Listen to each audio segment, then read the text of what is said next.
Righty, so welcome to the ab core workout. So what we're going to do is we're going to blast through 5 exercises. First exercise we're going to do on its own, and the next 4 we're going to do back to back to back to back. So Kate's going to flip herself over. She's going to go into a plank. So most people treat this as a hover. Personally, I don't like that. I like to be on all hands and on toes. So tuck, woo, static. Yeah. So the thing is, you can do this on your elbows, but start from the heels, push toes in the ground, squeeze your quads as hard as you can, clench your butt, belly pulls in, push as hard as you can through your hands or your elbows, and you're literally bracing and holding. If you involve your partner in this one, they can attempt to push you. They're there to help you work and become stronger, not to be an asshole. So what we're doing here is squeeze your triceps as hard as you can, push through the ground, and you're going to hold for 30 to 60 seconds. Rest 1 to 2 minutes, then commence again for 2 more rounds.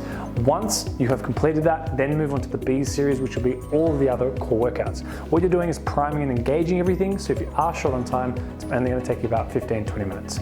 Now, Kate's going to set up again. She's going to push the hands in the floor, index finger points forward, pushing as hard as you can through the ground, bracing through the abs, squeezing the glutes as hard as possible. There's a little bit of twist here, so we're going to just center that. Very good.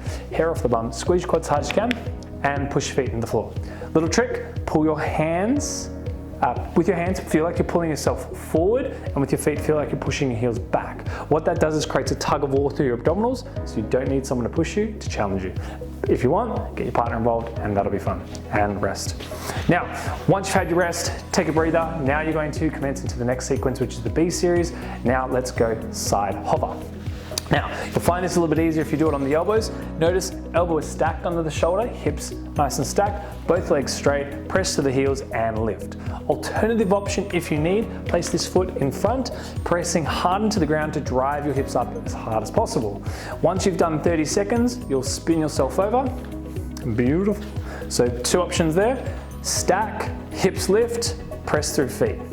Now the key here is not to have someone assist you, but actually have someone say push down on your hips, so you push up against the hand. Push up, push up, push up, push up, push up, good. And you're going to be working the abdominals of the obliques right here.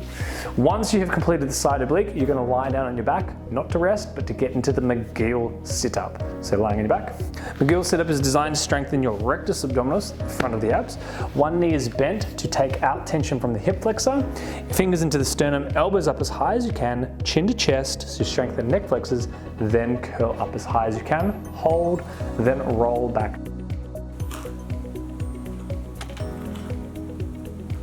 Curl up, head down, shoulders down, elbows down. You need to repeat this each time, so you're practicing beautiful form every time. Once you've done 5 each side, so Kate's going to change legs, do 3 for us, but I want you to do 5. Now you'll notice that Kate's pointing her toes, and again, foot is flat. Again, you're taking tension out of the hip flexor. Again, from the position, fingers on the sternum, elbows up, curl and roll.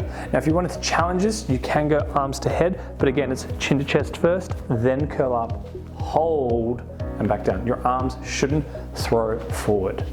Now, once you've completed that, you're then going to flip yourself back over into a plank position on your hands, and it's known as a shoulder tap.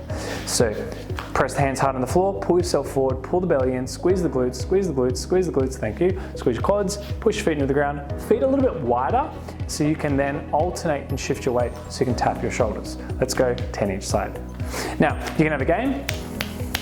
Make it nice and quick or go slow. Thing to note, Kate is looking to maintain stability of the hip. What we don't want to see is the floundering of the hips. So where the hips sway and twist, heaps. Bring your feet wider to maintain more stability and control in those hips. Great job. Now, once we've done that, flip ourselves over, lying on our back, and let's get into the ab knee tuck, pushing the hands hard into the ground, firm, strong, point the toes, and you should have a towel between the thighs, squeeze as hard as you can, and the thighs are going to go all the way out. Tap the floor without the stomach moving, and then back up. Complete that for 10 reps, and then you may rest. Only when you've done 10 though. Okay, did 2, she got 8 more. Okay, that's the ab knee series. Rest 2 minutes, repeat that 3 more times. Enjoy. Abs of power.